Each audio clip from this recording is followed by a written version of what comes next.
Hello and welcome back to the Dicebreaker podcast. This is episode 38. Lolies, throwing over to you, our on the team number person. Matt, I'm so glad you asked. It's like we lined this up almost perfectly because 38, the bingo call is Christmas cake. What? So close to Christmas. It's a week until Christmas. It'll be less than a week when the podcast goes out, actually. Or no, it's exactly a week. It's exactly 1 week. Look at that. Exactly 1 week from Christmas. And there won't be a podcast on Christmas Day, I don't think. So this is like perfection. 38 Christmas cake. This was the plan all along. Yeah, we started the podcast. Back in March or whenever it was, we were like, okay, we need exactly 38 weeks to the week before Christmas. Yeah, my mind is blown. That's pretty good. That feels like one of those holistic things where everything just comes together. I think I will sleep well tonight. Oh, thank Knowing you. that we did the thing. Yeah, that's it. We've accomplished it. Time to write off 2020. Yeah, finally. we can probably just end the podcast here, right? Yeah. Thanks for listening. I've been Matt Not Jarvis. just the podcast. Let's just pack up Dicebreaker, okay? Yeah, we can't top it. We cannot top it. We've reached the heights. One way or another, we'll struggle on, even in the knowledge that it's all a downhill slope from here. I mean, from here. Oh my goodness. Well, from the lining up of the numbers. This is true. Of course, we're here to chat about board games and tabletop RPGs. Well, thank you for being here, Alex Lolies, who we just threw over for numbers and not to introduce yourself. So thank you so much for having me. How are you a week doing? Before Christmas, it's good times. I'm feeling good. Got my Christmas lights on. If you were watching the podcast, yeah, very festive background. Yeah. Thank you. That's the kind of quality you get when you watch the video version, Yeah. rather than just the description over the pod. Yeah. But I think, listening to a podcast is good times. I mean, that's the whole point of a podcast, right? So thanks to all of you who are listening with your ear holes, not with your eye holes. If you are listening to with your eye holes, please tell us what that's like. Unpleasant. Very, it gets in the bloodstream curious. quicker that way. You just put the pod straight in your eyes. Oh, yeah.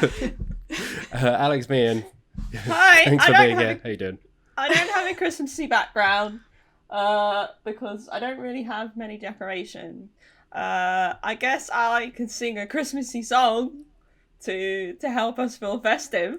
Do it. Yeah, you can't line that up and then not follow through on it. Yeah. Okay, sure. Christmas time. It's Christmas time. Christmas time. There you go. Okay. We should, while we're at it, let's do the song that we were all singing this time last year.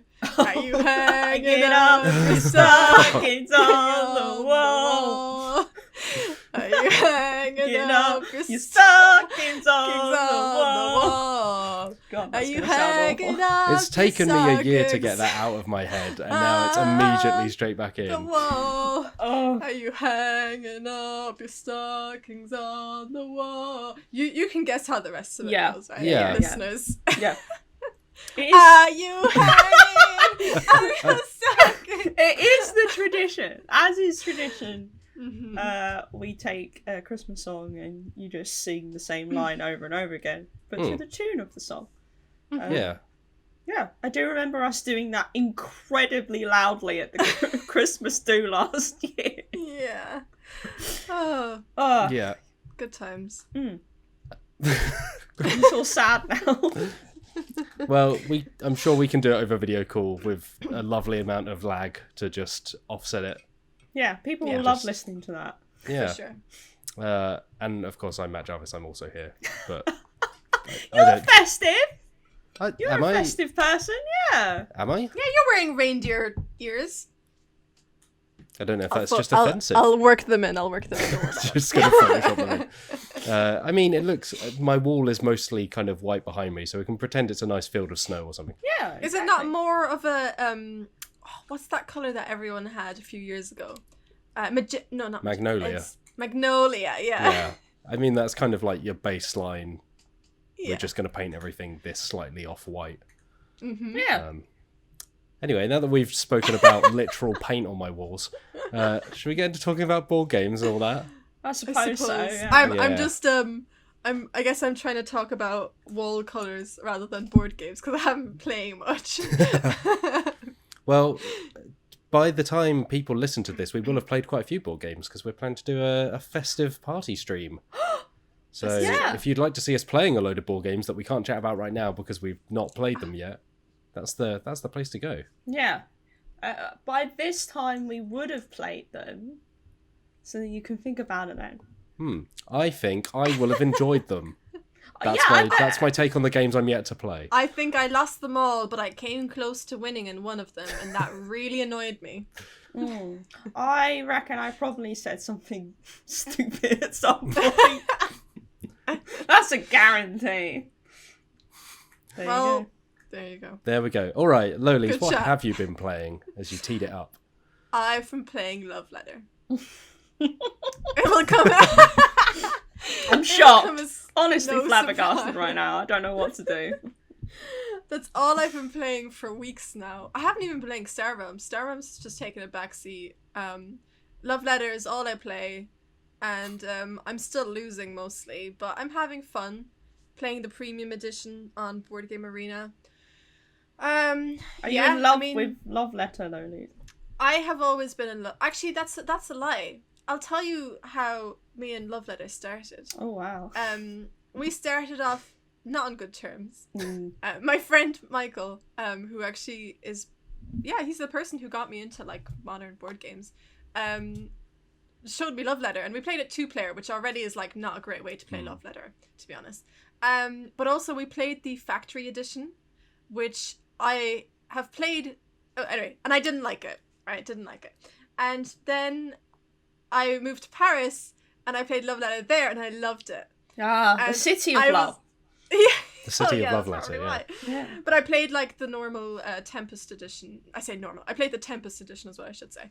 And I really liked it. And then I was like, to Michael, I was like, I really like this game. And he was like, what? But yeah, and then I've played the Factory Edition since then. And I think I've just realised that I'm just not into the Factory Edition for some reason. I don't know. I think it's like the art. It might also, are the characters slightly different? Do they work slightly different? I don't really remember. I think there are fewer characters in that edition. I can't remember. There are so many versions of Love Letter now. Some of them have slightly more cards. Some of them have slightly fewer. Yeah, I don't remember what the differences are, if there are any. But was it lacking heaving bosoms? Yeah, probably. Yeah. I know for a fact that I don't really like the artwork of the Factory one, so that might have been one of the things. I have a feeling that some of the characters might be slightly different, but I'm really not 100% sure. But yeah, so ever since then though, I've loved Love Letter. It's just one of my faves. I never mention it in my faves because I'm not sure if it's even in my like top 3, but it's one of those games I always come back to and I can play over and over again. But it's also like premium edition specific now, I think. Like OG Love Letter, take it or leave it. Premium edition 5 to 8 players is where the sweet spot for me is, because it's just got the extra characters that make it just chef's kiss for me. Yeah, I think I'm kind of with you in that. I think it occupies that weird spot where it's like you say, it's never going to be something where I'm like, yeah, that's one of my favourite games. But it is something that I've probably played as much as any other game, or maybe even more than any other game, because it's so quick. It just becomes like one of those things that you play in between other things, or to fill 5 minutes, or just becomes a constant. I just love it. And the thing is, like, the premium edition is a bit longer as well, so you're probably, like, a game will take you, I don't know, depends, maybe 45 minutes, maybe even a bit longer. But it doesn't really feel like that because it's quick rounds and all that. But it's just because you've got more players who are trying to get the affection tokens that it's going to take longer. Unless you've got somebody who just comes in and clears up in 4 minutes, which does happen. Have you ever played the sequel, Lolies, that I can't remember the name of now? But there's like a spiritual successor.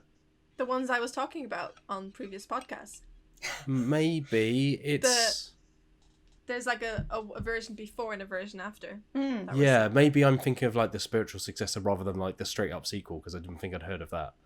but I can't remember the name of it now. But it's kind of like it's built around a similar premise of you don't have a lot of cards, but it's a different game. But now I can't remember what it's called. So this was If you can tell me what it's useful called, I might be able to tangent. tell you. Is that all you've been playing, Lolies? That is literally it. I've not. I'm looking around, hoping that I have played something else, but I really don't think I have. Love Letter, is it? All right. Fair Alex dues. Meehan, what have you been playing recently? Hi. Well, we've been playing, as usual, Root, haven't we, Matt? Yes, yeah, I'm happy to talk about Root this week. Yeah, you are happy. And why is that, Matt? Because I won. Hey. You can judge the kind of the outcome of the game based on how much I want to talk about Root. So yeah, last week I lost as the Alliance, and this week I won as the Alliance. Nice. To be fair, it was a very lucky turn of events because I scored about 12 points in a turn, and went Is from. this like a weekly thing you guys get together and play Root? At the moment, Yeah, it has been recently. Every Monday at 5:26. Yeah, on the dot. Yeah, It's exactly. like if you've missed it, that's it. You're out. Slam the virtual doors shut. It's a very exclusive club. I didn't win again, which is fine. Like, sort of coming to terms with this. Sounds fun. Well, throughout the whole game, somebody was complaining a lot about how they felt like they were being ganged up on. Oh, I can't do anything. Oh, you're destroying all my stuff. Was that And then Matt? look what happened. I They am being win. slandered here. Yeah. Just I'm like just telling her how it was. the Alliance now in that group has such a bad reputation that everyone stomps on the Alliance in the first 5 rounds. And yeah, you've literally proved why it has a bad reputation. Because it comes back out of nowhere and then just wins the game. And, myself, I was chugging along as the vagabond, just trying to make a day's honest work. And I slowly get my victory points, closer and closer to 30, 2 away, and somebody comes in and sweeps the victory. Honestly, I'm not bitter, but It doesn't sound that way. I feel like, I might have been robbed. But it's fine. I had fun. The Vagabond's really fun. I like the Vagabond. I was enjoying my position as a neutral party for a little bit until it wasn't an accident. It was fully intended. I destroyed one of the other factions, the Cats stuff, and then they were basically sworn against me for the rest of the game. But I do like the opportunist sort of nature of the faction. So yeah, we played that. I played some Pandemic Legacy Season 1. Ooh. Yeah, we've had the game for coming up to a year now, and we were playing it religiously for a while every week. And then we sort of kind of dropped off, and it's just taken us a while to get back on playing it again. And so I said to my flatmate, okay, we need to, come on, let's get through this, because we have Gloomhaven, Jaws and the Lion also on the pile. So I said, okay, we need to finish Pandemic Legacy first before we can play Gloomhaven. That's the agreement. So we've reached the last month we did was June. So we're over halfway through, roughly.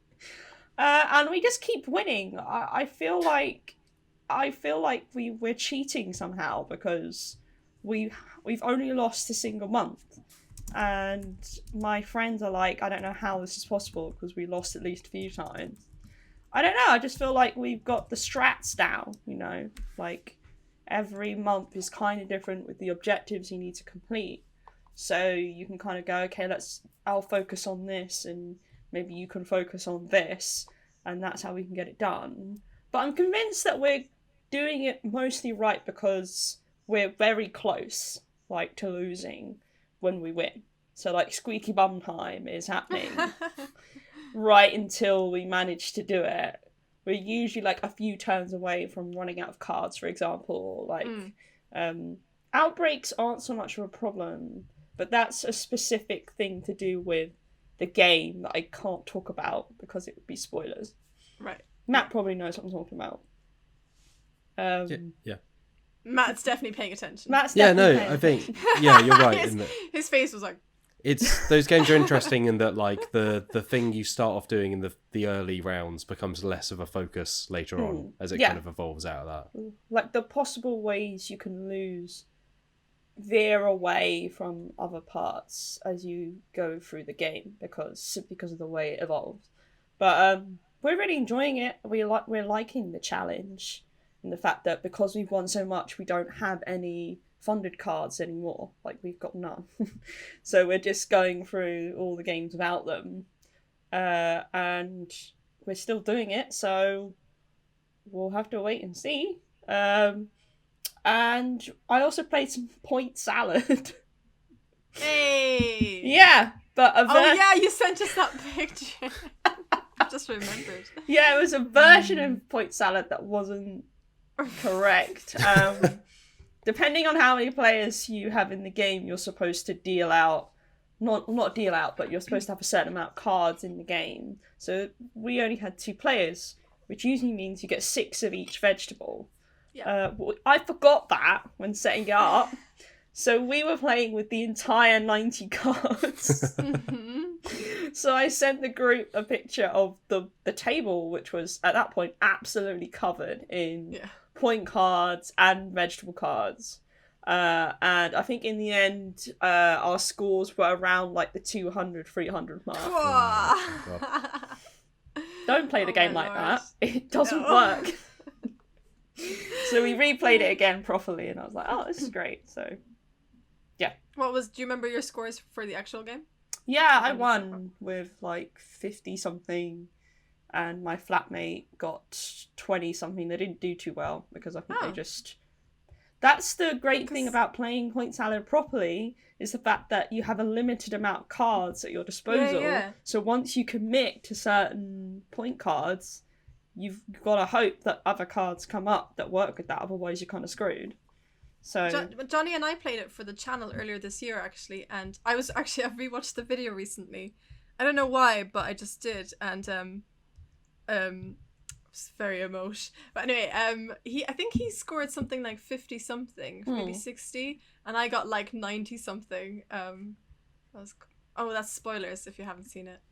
See it. Relatively old video. Yeah, it's sure like back in March. Yeah, I'm sure people will forgive you.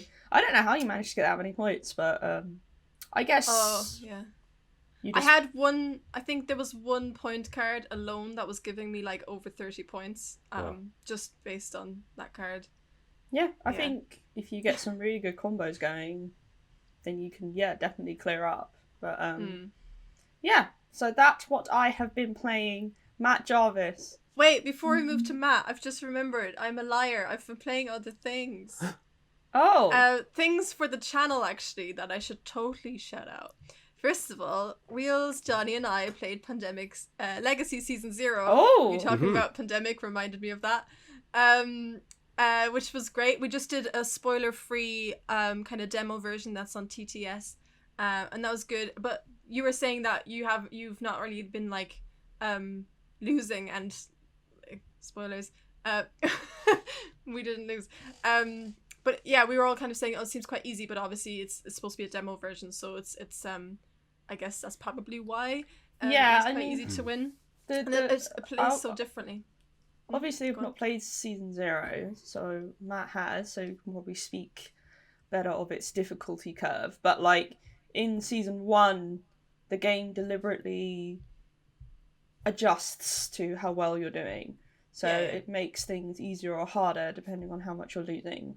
So, obviously, if you played more of Season 0, I imagine that it might get harder because you would have less access to resources, maybe, and things like that.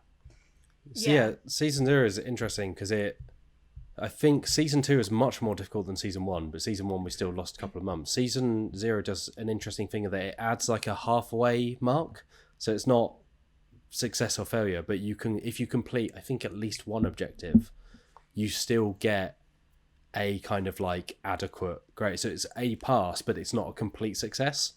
So they add that in as a level because in the previous games you have to do all the objectives or it's classed as a failure. Right. So, and that can have different effects as you move between months, which I think is a really good addition, and it makes it feel a little bit kind of smoother in terms of you can win, then lose or not do all of the objectives, but it doesn't feel as harsh as just failing everything in the last turn despite having done all of the objectives but one or something like that. So I think Season 0 does a really good job of that. I do think it's on the whole, it's not as hard as the previous two games, but that's kind of not the focus. It's like the focus is the different objectives you do pick to complete, because each can branch off in different ways. It's a good game. Yeah, for anyone who hasn't watched that video of us doing a Let's Play, you should go watch it, even just for Wheels' very funny butcher impression at the beginning of the video, which Butcher from The Boys. I was confused because when you said butcher, I was like, is he like a generic? Is there an impression for a generic butcher? Like, meat here, get your meat he's here. like, he was like doing this like accent where like he didn't know whether he was English or Australian, and it was just really funny because it's something that's always really annoyed me about The Boys, like Butcher and The Boys, is that I'm always like, is he supposed to be from England? Because he sounds Australian, but then he also sounds like he could be from like East London. So I always found that and I thought it was just me, but yeah, the fact that Wheels was like, I'm gonna be Butcher, and then he did this like really stupid accent, but it was really spot on. I'm intrigued. That's a good video. Yeah, it's at the beginning, so you don't even have to watch the whole playthrough. I mean, please watch the whole playthrough. Yeah. Please do, because I imagine there's plenty of other funny things said in the video. Probably. I mean, it's featuring 3 very funny people, so I'm sure. What can I say? Yeah. Matt. And there's also we played Mechanica, which is a really sweet game where you like kind of run a factory of these kind of robot vacuum cleaners, and it's like a really sweet theme. It's really colorful as well, like the art is lovely, but it's one of those games where it's kind of, I guess you would call it an engine building game, because you're kind of building up your engine, but it was our first time playing, so we had to place these tiles in our factory, and I didn't know necessarily how tiles work together, seeing as it was my first game. And so right at the beginning, I like placed a tile that was really stupidly placed and really like messed up the game for me.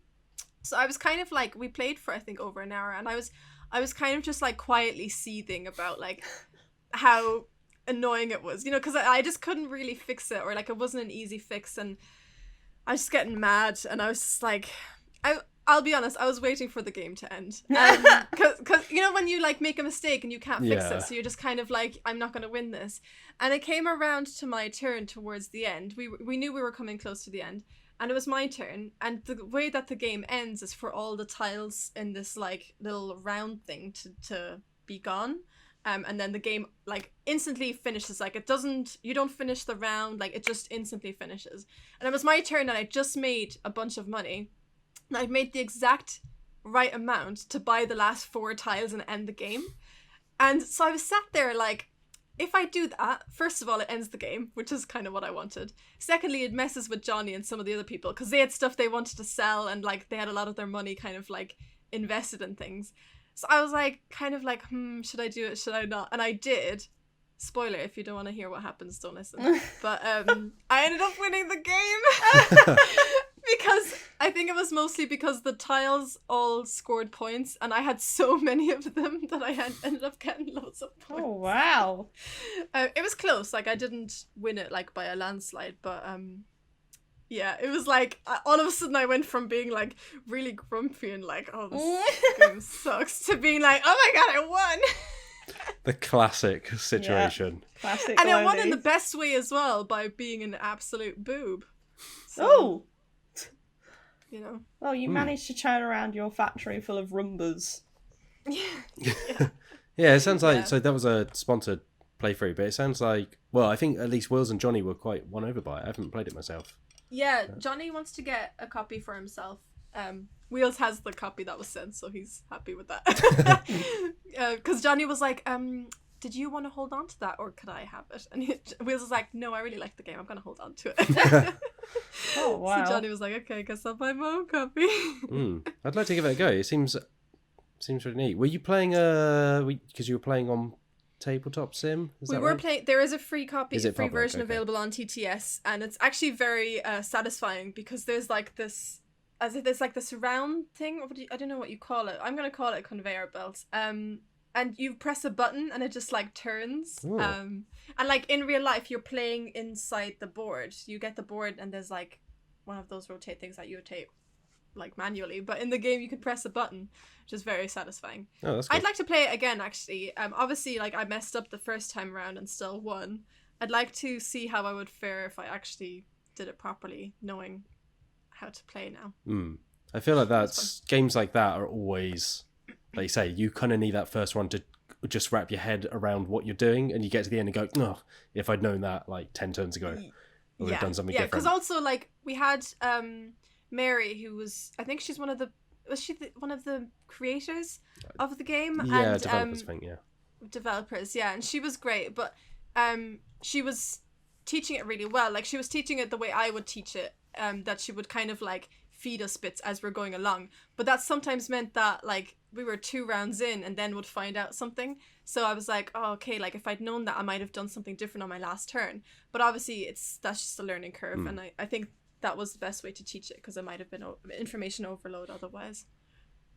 Nice. All right. If that's now all you've been playing, that's now it, I promise. Now that's all she's been playing. Top hits of tabletop gaming.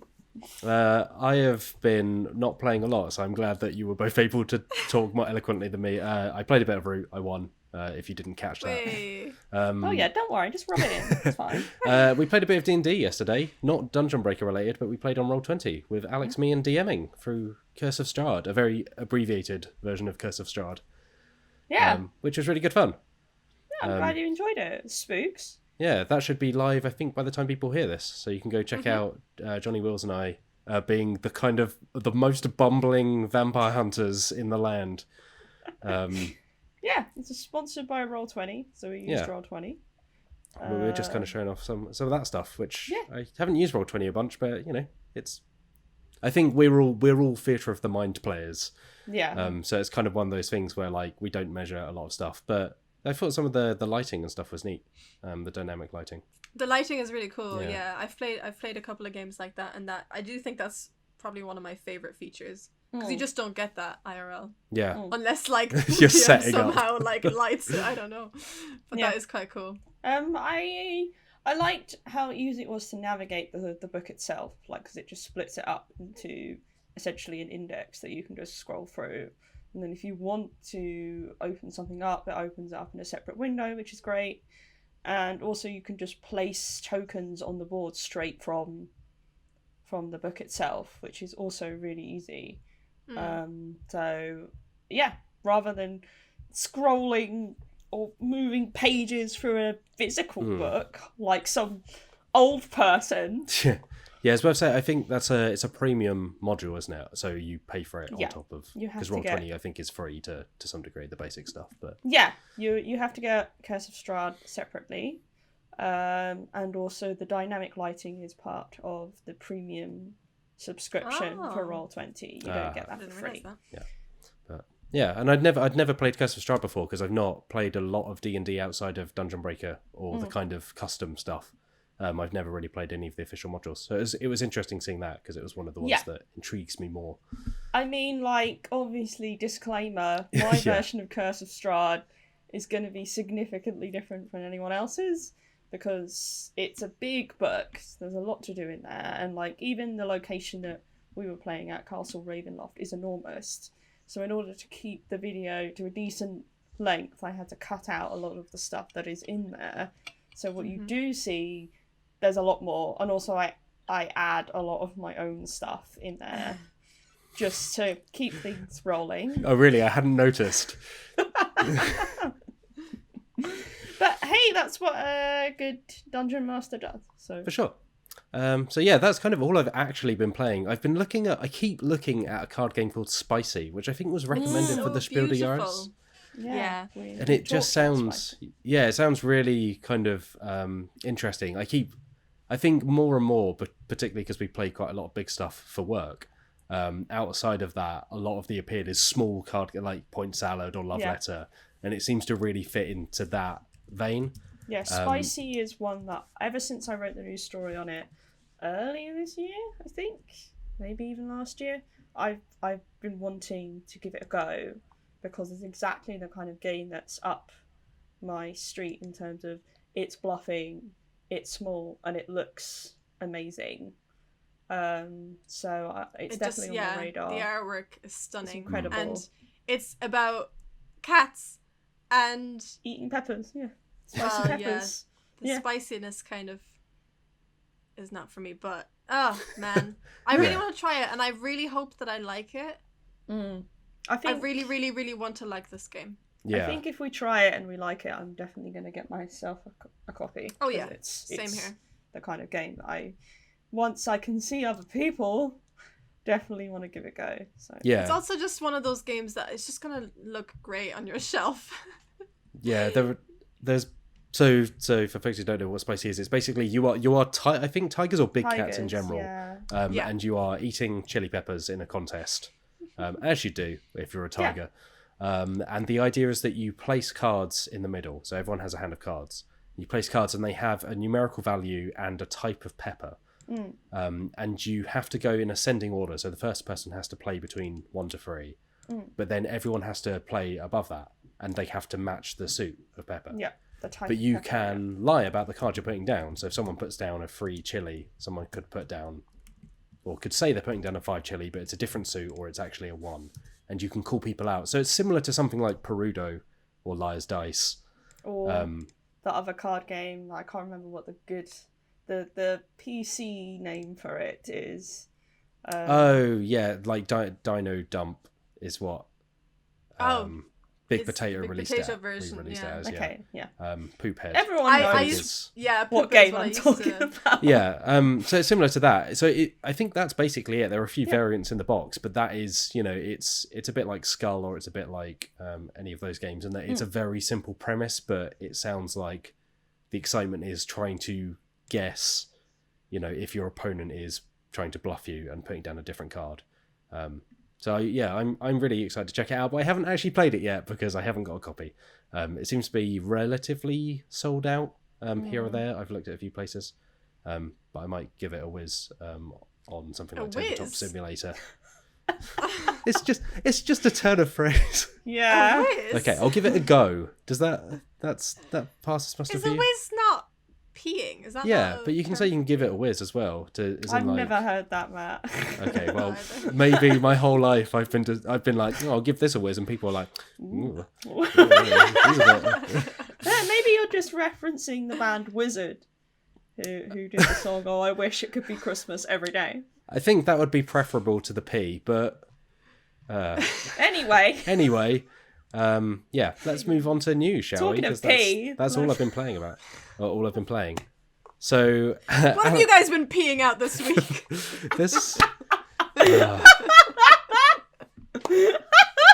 Into the news urinal. Yeah, the news chamber toilet. I can't relate this to. Toilet. I can't tangent out of this. So, Meehan, tell us about the D&D movie. Yeah, I'll tell you about the D&D movie. God. What? You saying it like that? No, it's great. Okay.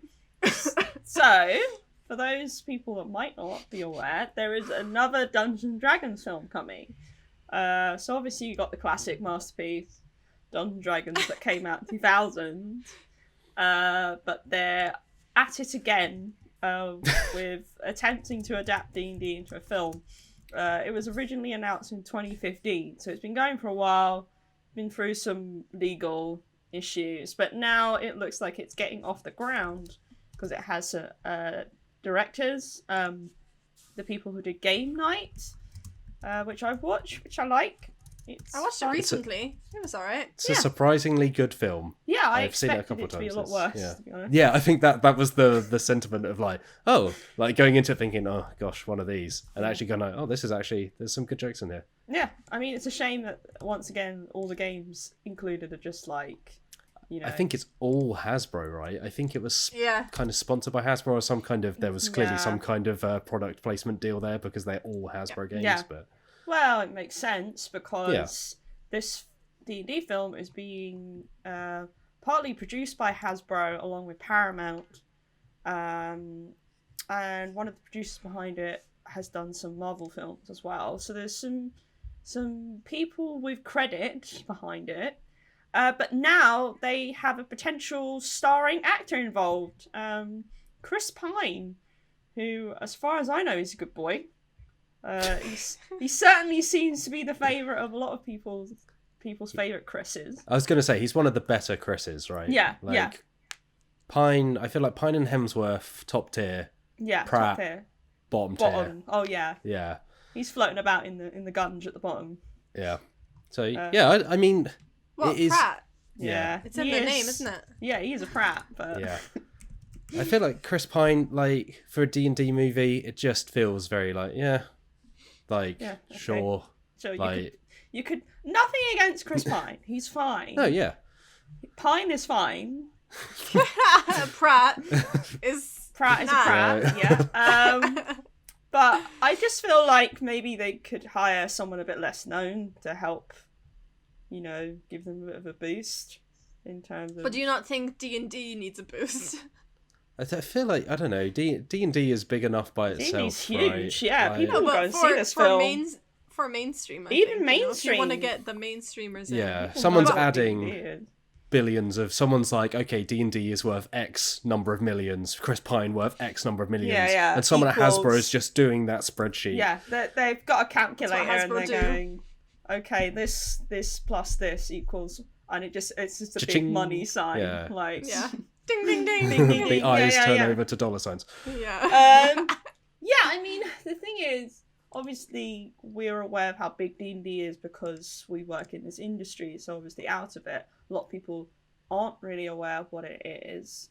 But I figured, maybe they could get some actors in, not in the starring role. In the background, like they did with the original, like Jeremy Irons, and have someone a bit lesser known in like the starring roles. But hey, we don't know exactly what role he's going to be playing yet, because there's no details about his character, or story, or anything like that. But we just know that he's in negotiation, so it's not confirmed.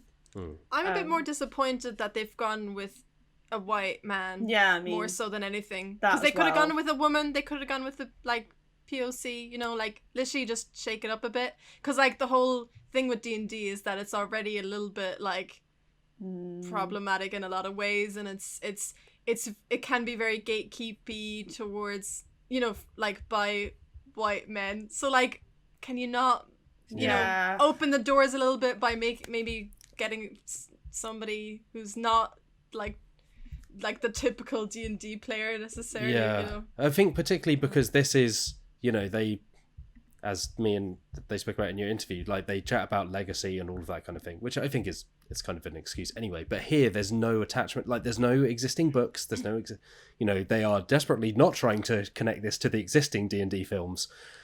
Here you're essentially starting fresh with a world and you can do anything with it, so there's really kind of no reason to be beholden to any of that stuff beyond the general broad strokes of what D&D's Forgotten Realms look like. I mean, we don't know what the storyline is going to entail. We don't know whether it's going to actually follow D&D lore roughly, or whether it's going to have its completely original story, or whether it's going to do a Jumanji thing and have characters. I'm thinking they're probably going to do something like that, because I think if they try and present it as a full-on, this is fantasy from the off, I think they'll probably think that's less accessible to people who aren't into D&D. So I'm thinking they're going to do a Jumanji thing where they have normal, regular people, and then they get thrown to the shenanigans of D&D somehow, which, it's a fine idea. Jumanji is a fun film, but I do get a bit tired of that kind of setup. I mean, the main problem is that D&D's obviously got loads of different worlds and source books and things, but I don't think they're ever really the big draw to the game. Like, well, I wonder if that will be where they go, though, is they try and make them a draw. Because if they build this out like the Marvel Cinematic Universe, I suppose, and it's like, okay, here's your Curse of Strahd film, here's your, like, as they did with Age of Ultron, or, you know, they base them loosely on the existing works.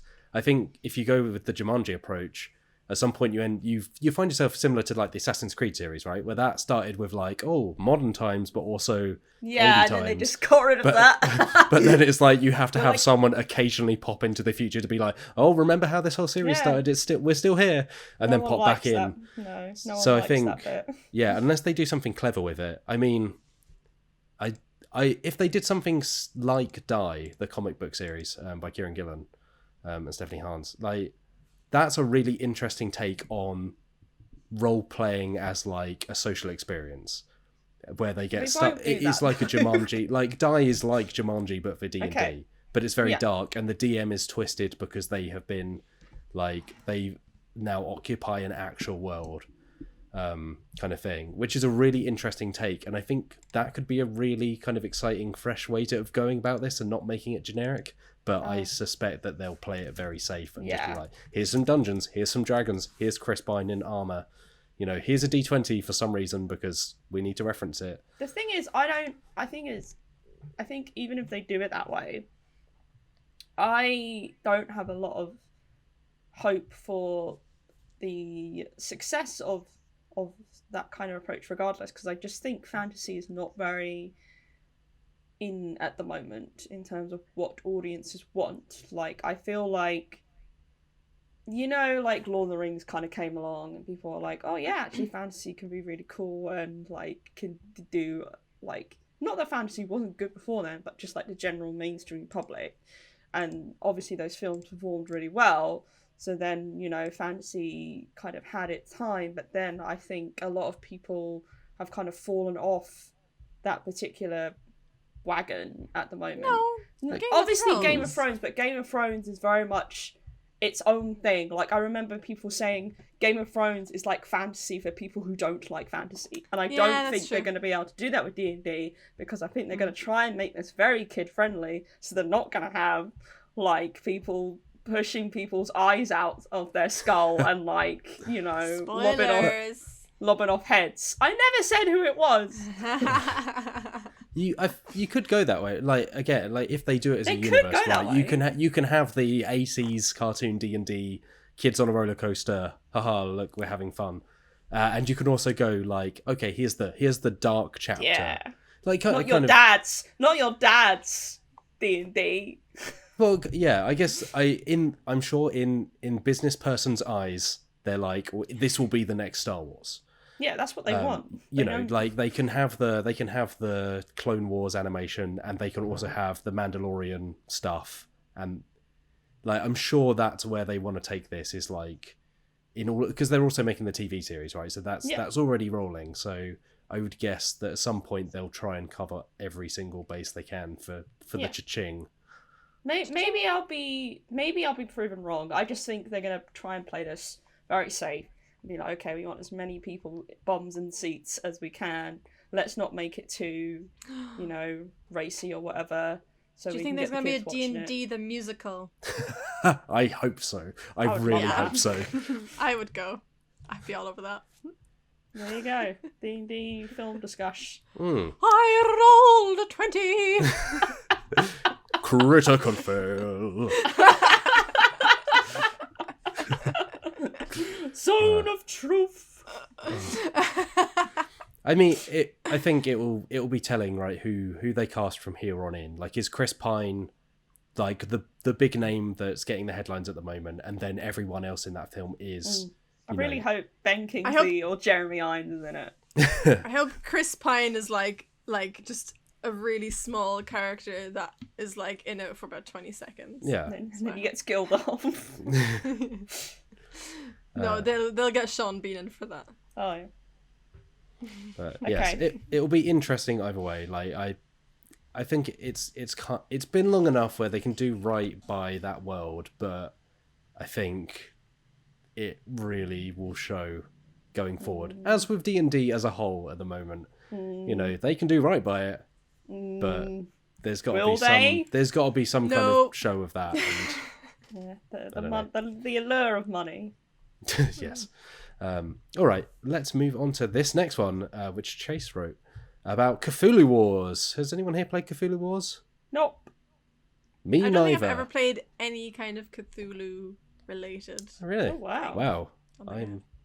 You've somehow avoided I don't know how. the endless releases, including Lovecraft Letter, which is okay. It's one of the better love letters. Anyway, I've heard it's really good.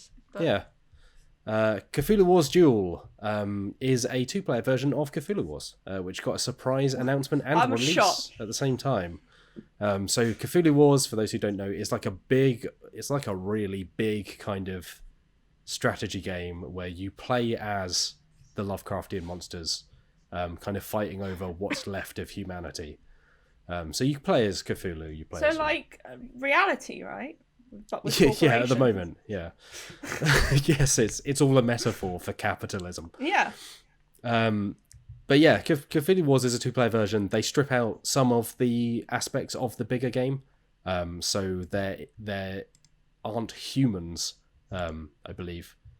So in the original game, you could be opposed by humans, but here they're just all gone. And it's meant to be quicker. It's meant to be a lot easier to play. Like I say, it's limited to 2 people, whereas Cthulhu Wars was like this big kind of multiplayer game. And it's out now. It costs about 20 quid, which is a lot less than Cthulhu Wars, which was packed with miniatures. Because Cthulhu Wars Duel just uses cardboard standees. So it feels like it's another one of those introductory kind of cut down versions of similar to Ticket to Ride New York or Pandemic Hot Zone, or it's becoming a trend at the moment of, wow, not everyone wants to pay £100 up front for this big box that they've never played before, but they might pay 20 quid and give it a go and see how they go from there. So I'm interested. I'd like to play Cthulhu Wars. I haven't played it myself. I have a friend who is very into it and plays almost weekly, and absolutely loves it. I feel like it's become one of those games similar to Kingdom Death Monster, where the people who are into it are really, really into it. Because it's this kind of like massive thing that's a hobby in its own right, with expansions and miniatures and so on. But there we go. If you like Cthulhu Wars Duel is out. Also from Chase, a few details crept out about the 4th and potentially final Root expansion. So that's kind of big box expansions, because they've done a few smaller ones here or there. So Cole Worley and Patrick Lader of Lader Games went on the Cardboard Herald, which is a YouTube channel, to chat about various things, but they spoke largely about Root. And the indication so far is that it will introduce 2 new factions, Badgers and a Rat Warlord, which sounds pretty good. Look at that rat! There's a picture of the rat on the news piece, and it just looks great. So it sounds like cute. Sorry, Lolis. I just said it was very cute. Well, it may look cute, much like a lot of Root, but it sounds kind of brutal. So the Warlord will be similar to the Vagabond, it sounds like, in that there will just be one meeple. You won't have an entire army. And that you will be able to essentially, you'll have an aura of influence around the Warlord, because it's so kind of frightening or intimidating, because it's just this rat in armor. Whereas the Badgers have been adapted apparently from a turtle faction that was scrapped. Whoa! So they play similar to turtles in that they are slower and more thoughtful, is the way it's been described here.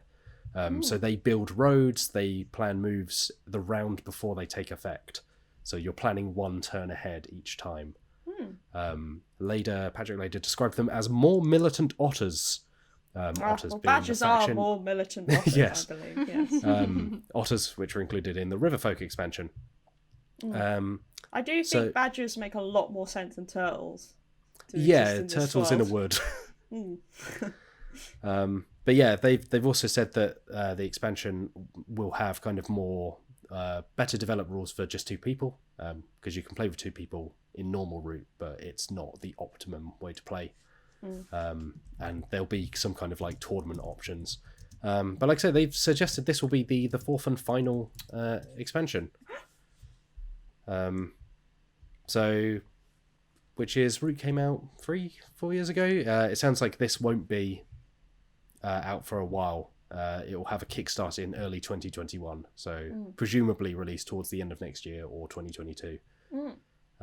But Lady Games also mentioned Vast 3, which they said it's not on the plate at the moment. Patrick Lader, who I think is the designer of that series, basically said he doesn't know when he'll go back to that series.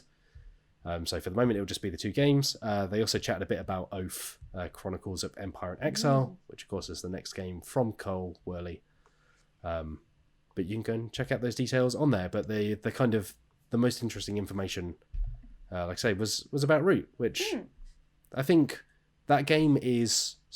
It feels very carefully designed, the way that all the factions balance each other. That I can imagine going beyond a certain number of factions at some point just becomes so hard to balance and manage. That I'm amazed they've even done this many factions at some point, because they're essentially designing different games for each one or different mechanics. I have yet to play Root. You should play with us, Lolies. Invite me, yeah, of invite course. me to play. Thank you. Goodbye. Of course, Lolies. You can join our exclusive club. And then next week I can cry about Matt kicking my butt. Well, I'm sure I feel like Root would be a game up your alley, because it's quite savage. Like, it's ruthless. Oh yeah, it is savage. All I want next year right now is, so if this Kickstarter does come out next year, I'm hoping that they provide a level where you can get a copy of the base game along with the expansion, because I really want my own copy, because out of all the games I played this year, Root is definitely one of my favourites at the moment.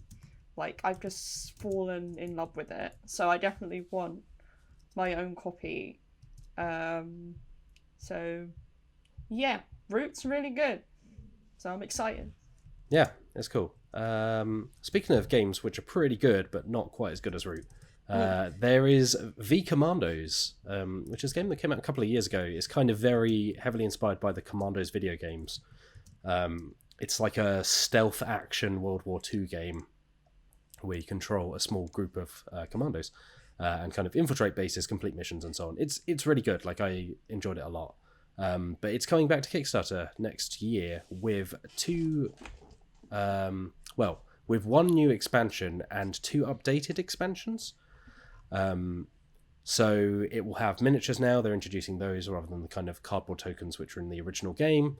And V Commandos Ghost, which will be the new expansion, will include a campaign mode. It will have a lone wolf mode for solo play, it seems, and XP, which they've kind of said these aren't the final names, but they've hinted at kind of there being connected missions and having like greater difficulty in some tasks. So kind of shaking up the original game for folks who already own it. And then there'll be, like I say, the expansions to the base game and the existing expansions, which will introduce miniatures and like new artwork, some new tiles, and so on. And it looks the cover photo that has been used in the article. It looks a lot like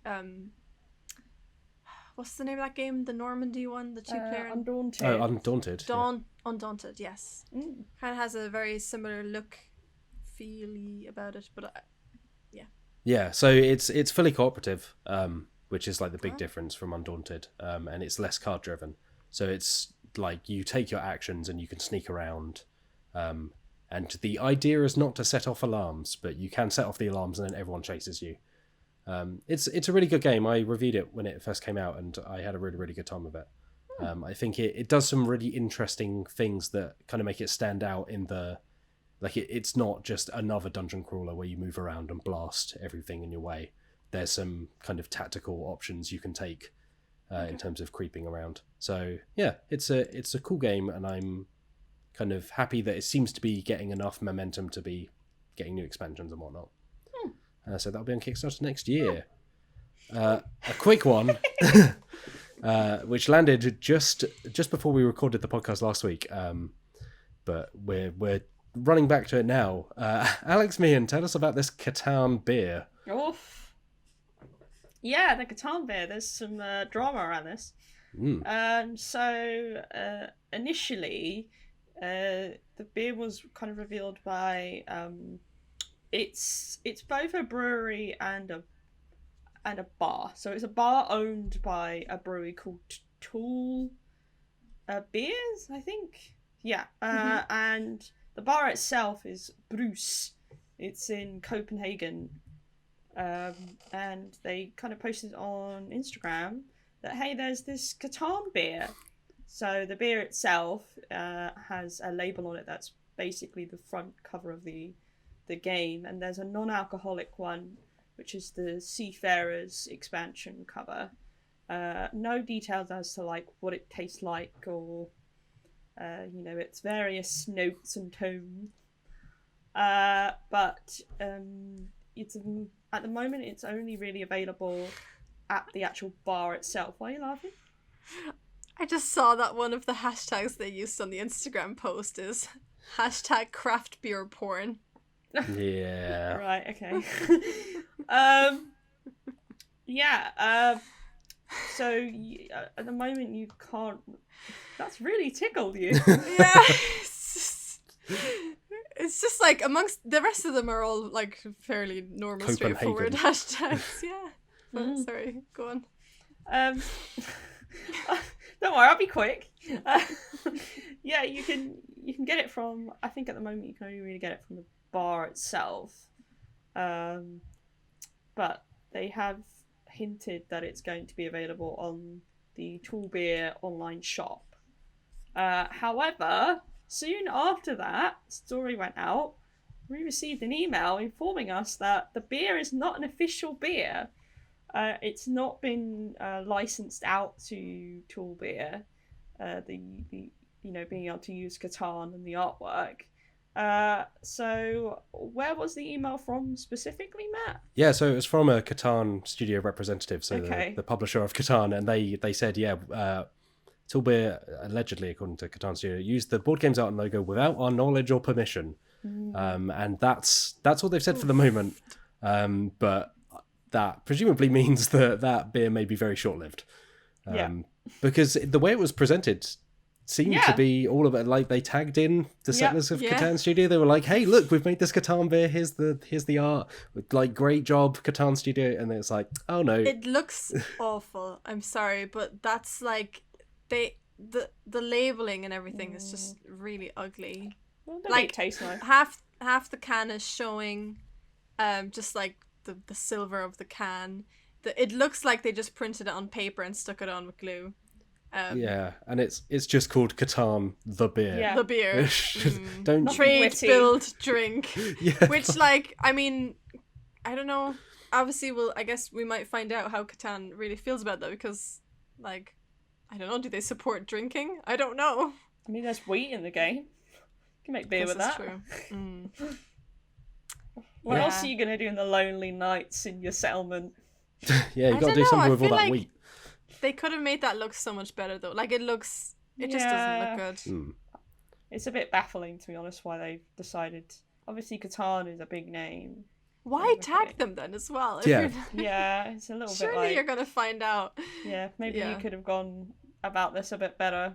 Like, maybe... I mean, because the thing is, I don't think they're going to get a huge amount of, like, new customers by putting this out, really, because it's not like it's a major label of beer. So I think, especially with the shipping, I think it's not going to be a huge draw for people to be like, oh, I like Tool Beer now. Like, they've obviously got their own dedicated followers already. So I kind of feel like if they wanted to do a tabletop themed beer, they could have reached out.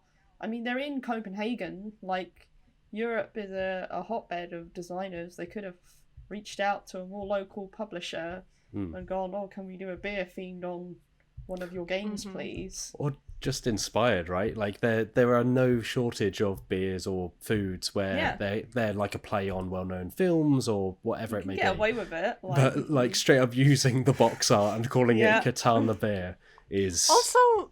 What version of Catan are they using in this picture? Because it's like mountains or something, which I'm not familiar with. I guess it might just be the second edition or when it was renamed to Catan rather than Settlers of Catan. I don't know. Yeah. No. It's got like mountains. Oh. or some. Is that not mountains? Anyway, I'm not an expert on Catan artwork. You know, but hey. Oh no, I'm talking about the playing pieces. Sorry, there's like the beers are on a board and they've got like weird like mountain pieces. No clue.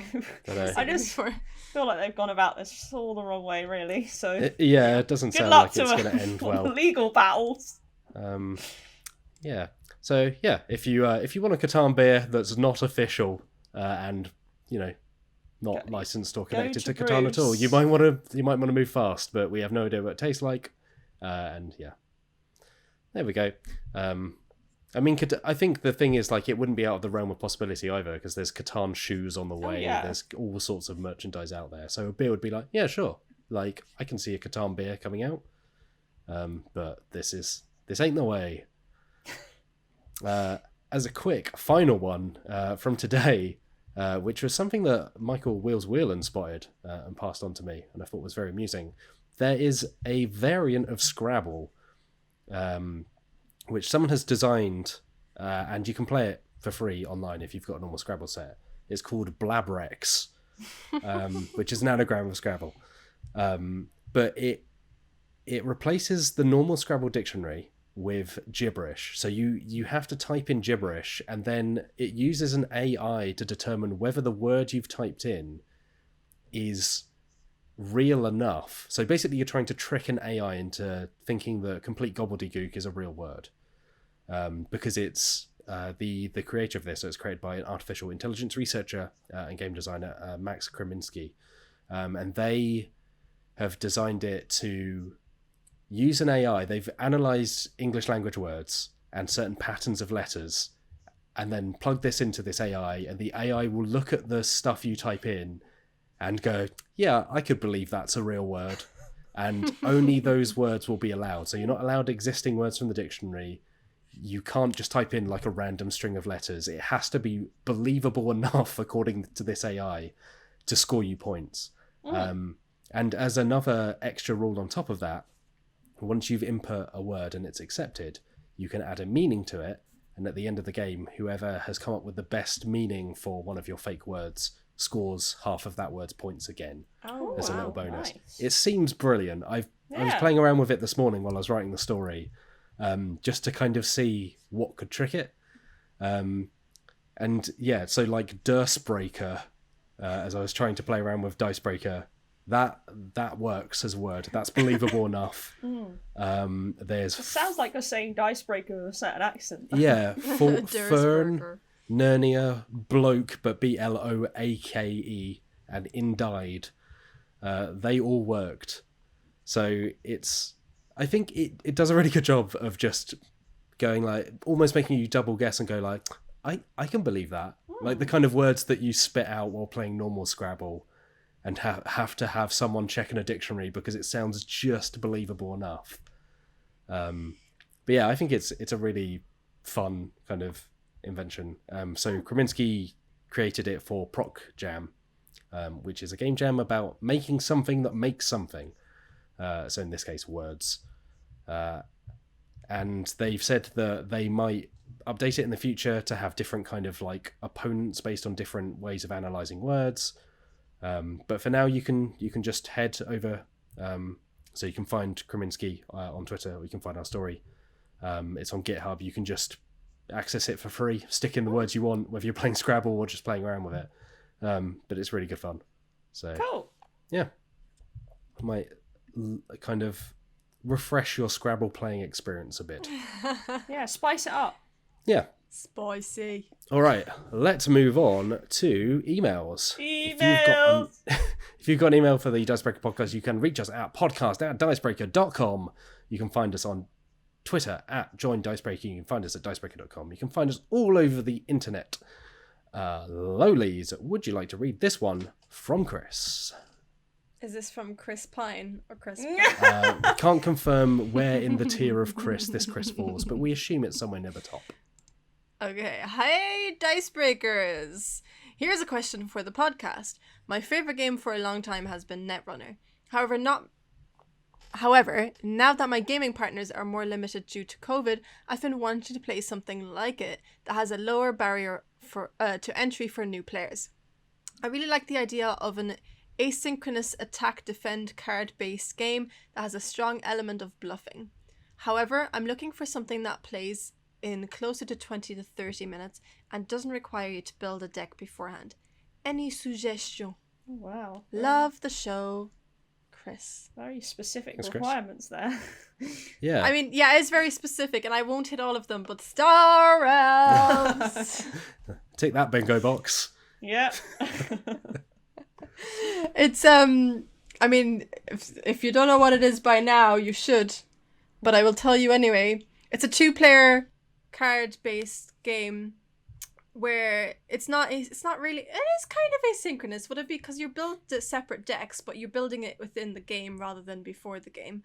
It's a deck building game, and it plays about 15 to 30 minutes, I reckon, depending on how quickly you can kill the other person with your massive, lovely Thanks. We've mentioned Undaunted already, but I would throw that in the ring here, because particularly Undaunted North Africa, which I think is the better of the two games. Normandy is still brilliant, but it's much more asynchronous, and it is another deck builder, so you're using your deck during the game. You don't have to build it beforehand, but it has just elements of strategy. And Lolies, are you? Star Realms is better. Oh! I like Star Realms. I'm not gonna have a go at Star Realms, but I really like Undaunted. No, Undaunted is very good. Yeah, I agree. it's a really interesting design. It does something fresh with this kind of deck building, in the way it combines it with like the on the board strategy tactical stuff. Yeah, I think that would be my recommendation. There's not loads of bluffing in there, but I think because you're being tactical on the map, there's enough of a kind of element of trying to outguess your opponent that I think would put it in the right category for you. It's great. I'm not an expert with these types of games. Like, I've not played Netrunner. I know of it. So, I'm probably not the best person to come to for these kind of suggestions, but I guess the closest thing I can think of is probably Keyforge. Like, it's, a 2-player card game. You don't have to make a deck beforehand. I suppose how dramatically different each person's deck is. Not technically asynchronous, but, you definitely have access to different strategies there. I know you can pick up a starter set fairly easily. And it's pretty accessible because, like I said, don't have to build your deck. It's already there for you. The game instructions explain things fairly well to you.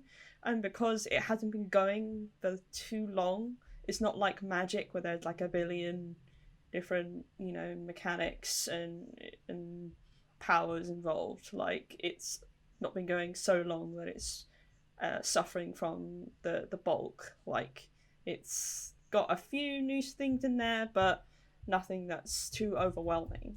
So, yeah, maybe give Keyforge a go. Yeah, thank you, Chris. Meehan, would you like to read this one from Arangefall? Friend of the site, member of the community. They are, indeed. Hi, Dicebreaker team. I'm new to tabletop gaming, and I've been playing modern games that you've all suggested over the last year, such as Wingspan, Point Salad, Root, etc. Every so often, an article will appear on Dicebreaker about a reissue of an older award-winning game. I wonder if I should buy a copy to expand my gaming background. As a fan of movies and video games, I know that sometimes nostalgia can make revisiting older titles fun for previous players than new players. But I also wonder if I should be seeking out these older titles to have a more balanced knowledge of the hobby. Are there older games that are worth picking up for new players, or have modern releases that have incorporated much of what made those award-winning titles from decades past so groundbreaking at the time? Hope you are all staying safe and healthy. Best wishes and warm regards. Orangeful. Aww. Thanks for your question. Let's see. Older games. I think it really depends. There's so many. Like, I mean, if you're talking about like games like Camel Up, that's like an award-winning game that's a couple of years old. Like I would say, yeah, pick that up. But it also depends. On a lot of it depends on the game mostly. Like, are you gonna actually play it? Like Camel Up in this example plays best when you have like more players. Like I would say, I don't know, 4 up would probably be best to play with Camel Up. Like ideally, you kind of have to take it game by game, I reckon. Like, I think Catan's probably won awards, right? Like, that's great, but some people not that into Catan. Or, you know, is there other games like Catan that have been released since that are better? Probably. Yeah, I guess it depends how like granular you get with some of that stuff. I think with something like Camel Up as well, the newer edition is the one I would recommend for most people. I think it does improve on the first one, but there are certain I've actually not games played where the newer version. Yeah. it's really good because it adds the camels running backwards so they can carry stuff the backwards. black and white really ones, fun. right? Yeah. So I think in that case, that's an edition that is better. But there are ones where a new edition comes out and it's not quite as good as the original in terms of component quality, or they've changed the rules a little bit.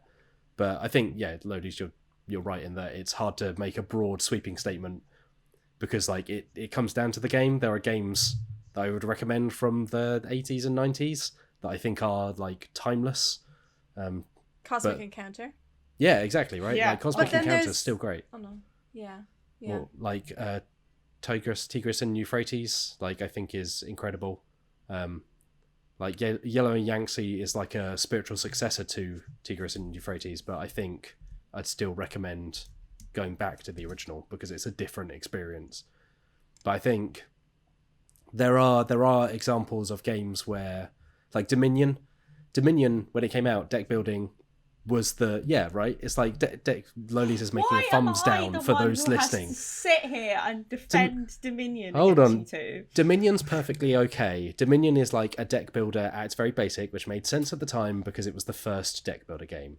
But now I would say there are so many better deck builders that add things to that, like really clever core concept, which in Dominion was good, and at the when there was nothing else, it was brilliant. But now there are so many better deck builders that take that idea and take it in way more interesting directions. I would wouldn't play bother Dominion. with Dominion. I would mostly agree with you, but I would also say, as someone who has played Dominion as one of the first like proper board games they'd ever played, I think it's a really good stepping off point for people who are newer to the hobby because it is very straightforward. Like, I did an article on deck building games and like where you should start and where you should move on to, and Dominion is perfectly fine like for that purpose. Like, if you want to start from the very beginning, then try Dominion. But yeah, there are loads of other deck building games out there that are also really good and do a lot more. But you've got to respect the fact that it had to start somewhere. But we're specifically talking about games to add to your collection, right? And I think whilst, you can go off and play Dominion as an early game, I wouldn't bother buying it, like, and add it to your collection, because I don't think I think, like, it's unlikely you'll end up playing it lots after, when you've discovered the next steps. I mean, it's the kind of game that I play with people who are new to the hobby. Like, so if you do have friends who also don't play a lot of board games, then you're going to get a lot of mileage out of it for that reason. And there are obviously expansion. But yeah, I can see you grinning and smirking. It's fine. Don't play Dominion. Play something else like Clank. Star Realms. Or Star Realms. or there are plenty of anything other else deck builders out that there. Toy Story game with the bad name. Toy Story Obstacles and Challenges. It's called something like that. It's similar to Harry Potter. You've got very Hogwarts small Battle, kids, I would recommend that. But hey, those games are good. Like, they're a really good way of learning deck builders because they layer in things one at a time. And I would recommend the Toy Story one over Harry Potter for reasons. Yeah. But yeah, I think you're right in that, like, Dominion, because Dominion is so basic, like, it's not a bad jumping off point for that. Yeah. But I think it's worth doing the research, because if there's something that is that, like, one step above, and you can only buy a game, you know, you might have played something that's already got some elements in.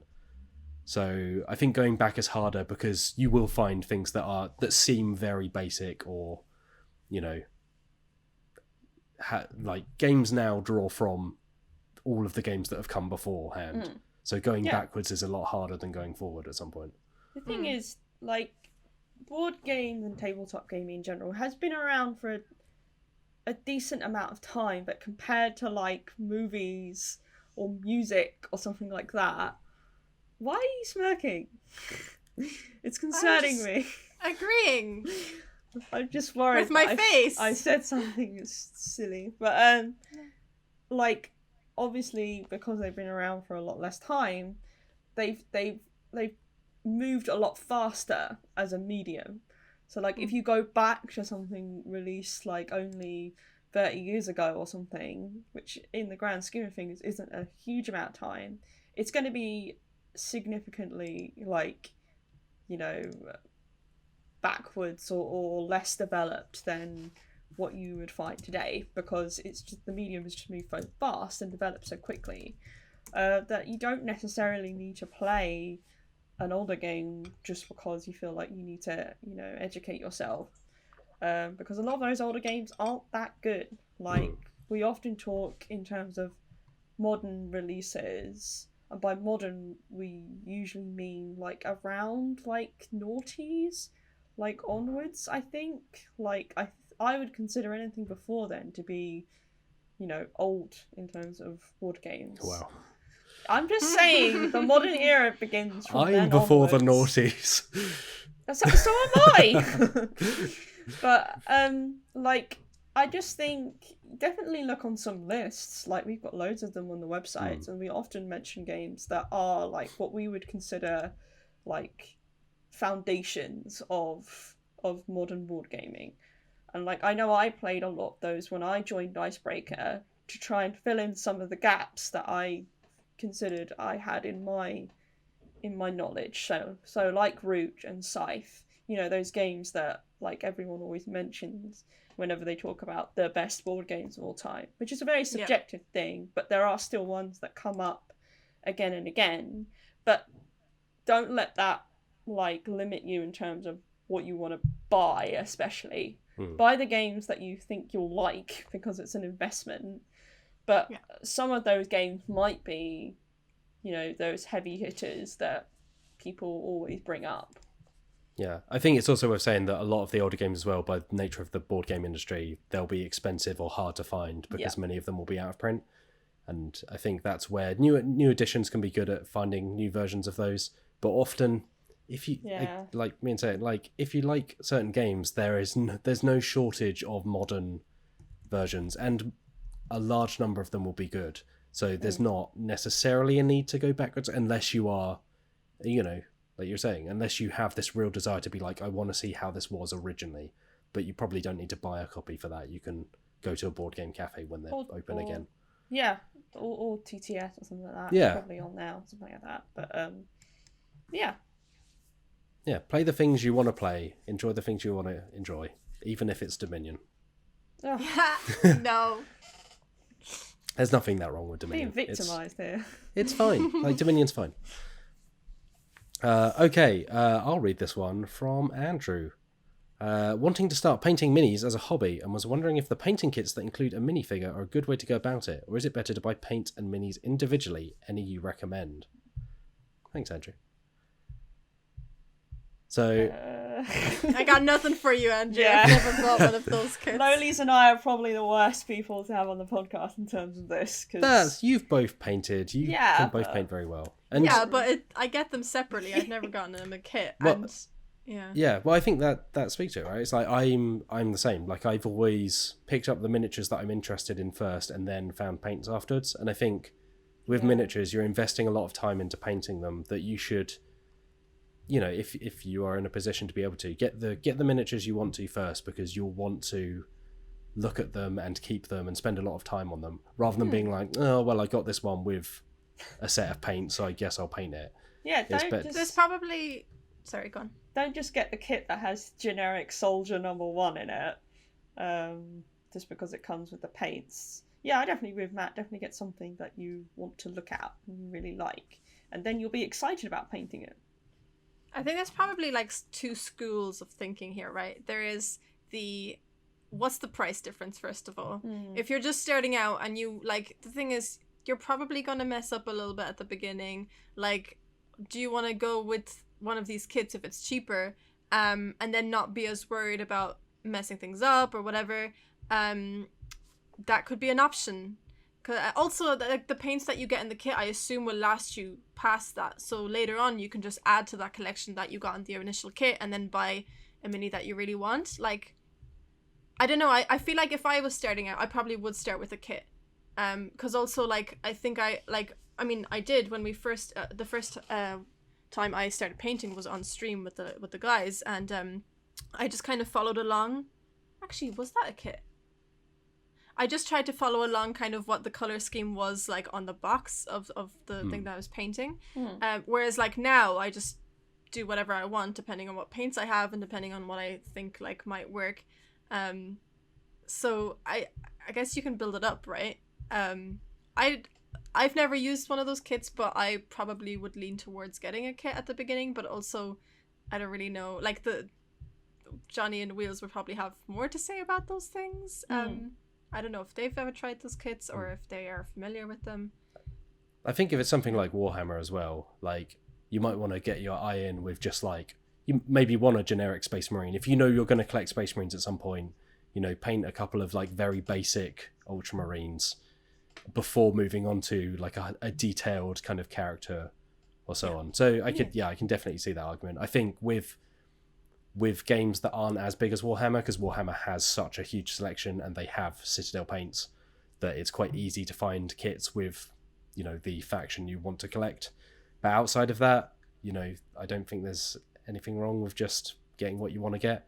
In terms of brands, I think do you use Vallejo Lolies? No, but I think both of the guys do, or at least Wheels does, I think, and they swear by it, by the Vallejo ones. Yeah. I've used Army Painter and always liked Army Painter stuff. It's good for the money it costs. Like, it's not the most expensive in the world, but it's also not the cheapest in the world, and I think it's good quality for what it is. Of course, there's Citadel, which makes it easier to follow along those guides, because a lot of the guides you'll find will go to Citadel as a kind of standard. But there are plenty of charts out there where you can find matching colours. But I think, like at the end of the day, like it's whatever you want to paint. I don't think there's a massive difference in getting a kit. Like if it saves you a bit of searching and gets you started, like that's the main thing. Like go with whatever you're going to enjoy most. Yeah. Alex Meehan, what paints do you use? Because you've painted a few things on stream as well. We've talked about this in the past. I use a bunch of Citadel paints I took from the office. Oh, there you go. Okay, yeah. So you're on Citadel. Will's at least is on Vallejo. I've used Army Painter. So they're all, at some point they're all much of a muchness. Go with what suits your budget. I think those are the three main brands. So as long as you properly close the lids, they're great. Oh gosh. Yeah. Properly close the lids, please. Otherwise you end up like me and they're like solid lumps. Yep. I've got one. It's annoying because I've got one yellow color, and it's the one color where that's happened to. So like every time I want to use yellow, I'm like just trying to scrape, just cracking through the top, spooning it out like a teaspoon. Yeah, it's hard. It's not a good time. Yeah, but yeah, there are a lot of starter sets out there. I think we may have a guide on the site about where to pick some of that stuff up for Warhammer. But that applies to kind of every miniatures game. So yeah. All right, I think that's about all we have time for this week. But before we leave you, Lolies, from the video team, what's coming up on youtube.com/Dicebreaker. I'll tell you now, Matt Jarvis. Please do. I'll tell you There's right not much now. more of this podcast we can write. No, I mean, I've literally got it here. So by the time this podcast will have gone out on Wednesday, you'll have maybe seen, or if you haven't, you should go back and watch it. The part 1 of the Strad on Roll20 Let's Play that me and Matt were talking about earlier. Hosted by our very own Meehan here. On Thursday, we'll have played some according to the schedule, Christmas games, Christmas party games. Christmas party? Oh, how delectable. Christmas party. Yeah, so similar to last year, we're planning to just get some fun, easy games on the go, and all of us just have a silly old Christmassy time. Tomorrow is the last episode of Dungeon Breaker for this arc. And we might have a little surprise extra next week, but I won't say too much on that. And on Sunday, hopefully, there'll be a list on the best Christmas games by our own Michael Whelan. Yeah, Michael Whelan has been in the list mines. He has actually literally been in the list mines, just hacking away at what he can. Taking up those recommendations. And part 2 for the Strad playthrough will be out next Wednesday. So if you've watched the first episode this week, you can watch the second episode next Wednesday. Why wouldn't you? You want to finish the story. Well, I would hope so. Yeah. See what shenanigans. Unless you're too scared by Paul. Right. Don't be a wimp. All right. Over on dicebreaker.com, we have up, it went up today actually, but you can obviously still read it by the time you listen to this. We have a piece looking at the James Bond role-playing game from the early 80s, which is a really interesting read. Because despite being just a kind of spin-off of the films, it actually introduced some kind of quite innovative ideas at the time, given that it landed like less than a decade after D&D. And you also get to look at the hilarious artwork that they produced for the individual supplements, which were based on the films, but couldn't get the likenesses of the actors. So it's just kind of like slightly generic, like slightly Roger Moore-ish looking James Bond. But it's a very interesting read. I didn't know about it until it was a piece that came our way. So it's a fun read. We also have a list up from Reed Conley of the best Catan expansions, kind of broken down by how you like to play Catan, because there's been a lot of Catan chat this episode. And coming up, not this week, and potentially, it should be next week and the week afterwards, we will have the start of our Game of the Year celebrations. We will have lists, obviously, from the team, or kind of chatting about the games they've enjoyed most this year.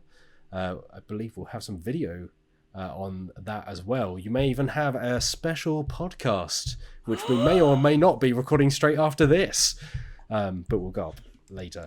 And then we have some special guests and friends of the site as well, who have kind of kindly taken the time to let us know what they've been playing and enjoying this year. So you can expect that throughout the Christmas holidays. Exciting stuff. Yeah, there's been some really interesting picks in a year where board games and tabletop games have been particularly hard to play with each other, and many of them have been delayed into 2021. I don't think there's been a shortage of interesting games, despite all the challenges. But yeah, you're right. Yeah, we'll see you in there, but we'll also maybe see you back next Friday, potentially. If not, we'll be back at some point on the Dicebreaker podcast. We may take a little break for the holidays. We're going to see how busy we are. But until then, we hope you have a lovely holidays, a safe new year. Take care of yourselves, take care of your loved ones. Thank you for being here, Alex Meehan. Yeah, it's been great. Thank you for being here, Alex Lolies. Christmas cake. I've been Matt Jarvis. Thank you for listening. Until we meet again, have a lovely day. Bye. Bye. Happy holidays.